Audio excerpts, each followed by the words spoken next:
नमस्कार। चलिए आज सफर करते हैं एक बहुत ही दिलचस्प प्राचीन जातक कथा का। ये कहानी है एक बेहद कंजूस सेठ, एक जादुई पूड़ी और एक ऐसे लालच की जो जन्मों जन्मों तक पीछा नहीं छोड़ता। ये बुद्ध के पिछले जन्मों की वो कहानियां हैं जो हमें जिंदगी का एक बहुत गहरा सबक सिखाती हैं। तो कहानी की शुरुआत होती है इस अजीब सी पहेली से। अब सवाल ये है कि ये शब्द किसने कहे और किसके लिए। इसका राज जानने के लिए कहानी में थोड़ा और अंदर चलना होगा।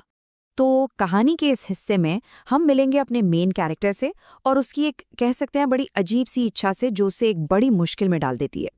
तो ये है मच्छरिया, राजगृह के एक बहुत ही अमीर सेठ। लेकिन इनकी अमीरी का कोई फायदा नहीं था, ना अच्छे कपड़े ना बढ़िया खाना।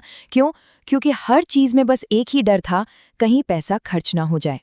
और पता है इनकी सारी परेशानी की जड़ क्या थी? अरे कुछ बड़ा नहीं, बस एक छोटी सी इच्छा, एक मीठी पूड़ी खाने की, बस। लेकिन ये छोटी सी इच्छा उनके सबसे बड़े डर से जाके टकरा गई। पैसा खर्च करने का डर और किसी के साथ बांटने का डर। और बस यहीं से कहानी में असली मजा शुरू होता है। उनके दिमाग में ना बस एक ही सवाल घूम रहा था कि भाई पूड़ी खाएं तो खाएं कैसे कि किसी को पता तक ना चले। और जो प्लान उन्होंने बनाया, सुनकर शायद हंसी आ जाए। अपनी हवेली के सारे 7 दरवाजे बंद, और पकाया कहाँ जाएगा? 7वीं मंजिल पर, ताकि दुनिया की नजर से पूरी तरह छिपे रहें। लेकिन कहते हैं ना, इंसान सोचता कुछ है और होता कुछ और है। मच्छरी की इस खुफिया योजना में एक ऐसी शक्ति आने वाली थी जो कहानी को पूरी तरह से पलट कर रख देगी।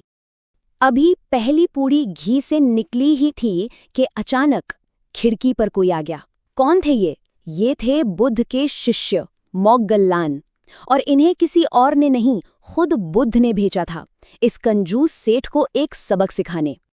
अब भिक्षु से पीछा छुड़ाना था। तो मछरिया ने अपनी पत्नी से क्या कहा? अरे बस एक छोटी सी नन्ही सी पूड़ी बनाकर दे दो। मतलब यहाँ भी कंजूसी देखिए। और बस यहीं पर होता है असली चमत्कार। वो नन्ही सी पूड़ी जैसे ही कढ़ाई में गई, फूलकर बहुत बड़ी हो गई। और फिर तो ये सिलसिला ही चल पड़ा। वो जितनी छोटी पूड़ी बनाने की कोशिश करते, वो उतनी ही बड़ी हो जाती। सेठ की सारी चालाकी धरी की धरी रह गई। आखिरकार सेठ ने हार मान ली। वो समझ गया कि इस शक्ति से वो नहीं जीत सकता। और तब शायद अपनी पूरी जिंदगी में पहली बार उसने उदारता दिखाई और पूड़ियों की पूरी टोकरी उस भिक्षु को दे दी। लेकिन कहानी यहाँ खत्म नहीं होती। भिक्षु के जाने के बाद बुद्ध एक राज खोलते हैं। वो बताते हैं कि ये पहली बार नहीं है जब इस आदमी का सामना अपने ही लालच से हुआ हो। और फिर वो हमें ले चलते हैं इसके पिछले जन्म की कहानी में।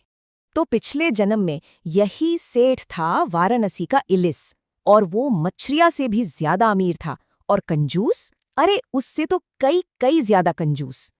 तो देखिए पैटर्न बिल्कुल साफ है। दोनों जन्मों में एक ही कहानी, दोनों अमीर, दोनों हद से ज्यादा कंजूस, बस समय और जगह अलग थे।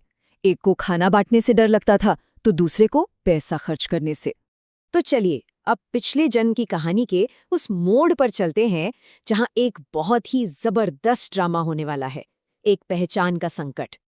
अब इल्लिस को सबक सिखाने कौन आया? इस बार खुद देवता इंद्र, वो भी इल्लिस का ही रूप धरकर। और उन्होंने शहर में आते ही क्या किया?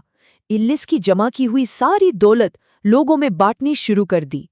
जब असली इल्लिस तक ये खबर पहुंची, सोचिए क्या हुआ होगा। वो तो भागा भागा राजा के दरबार में पहुंचा, और वहां का नजारा देखकर उसके तो होश ही उड़ गए। उसके सामने उसका ही हमशक्ल खड़ा था। अब दरबार में एक नहीं, दो इल्लिस थे। अब जरा सोचिए ये कैसी सिचुएशन थी। चेहरा एक जैसा, आवाज एक जैसी, चालढाल सब कुछ सेम टू सेम। भला राजा कैसे फैसला करता कि असली कौन है और नकली कौन? और इस इतनी बड़ी पहेली का जवाब कहाँ छिपा था? एक बहुत ही छोटी सी चीज में, एक फुंसी जो इल्लिस के सिर पर थी। और ये राज सिर्फ उसका नाई जानता था। अब इंद्र ने रूप तो बदल लिया था, पर उन्हें इस छोटी सी फुंसी के बारे में क्या पता? चलिए अब कहानी के आखिरी हिस्से पर आते हैं, जहां बुद्ध इन सारे धागों को एक साथ जोड़कर पूरी तस्वीर साफ कर देंगे। तो अब देखिए सब कुछ कैसे जुड़ता है। आज का जो कंजूस सेठ है वही पिछले जन्म का इल्लिस था, और जो नकली इल्लिस था वो कौन था? खुद देवता इंद्र। और वो नाई जिसने असली इल्लिस को पहचाना था वो कोई और नहीं बल्कि स्वयं बुद्ध थे अपने एक पिछले जन्म में। अब याद आया वो पहली वाली पहेली, दोनों लंगड़े हैं दोनों कुबड़े हैं। ये शब्द इंद्र ने ही कहे थे असली इल्लिस और अपने लिए। मतलब दोनों में ही कोई ना कोई कमी थी। एक अपने लालच की वजह से अधूरा था और दूसरा देवता होकर भी एक अधूरा इंसानी रूप लिए हुए था। और आखिर में ये कहानी हमें एक बहुत गहरे सवाल के साथ छोड़ जाती है। अगर लालच जैसी एक चीज जन्मों जन्मों तक हमारा पीछा कर सकती है, तो जरा सोचिए दया का या उदारता का सिर्फ एक छोटा सा काम कितना शक्तिशाली हो सकता है।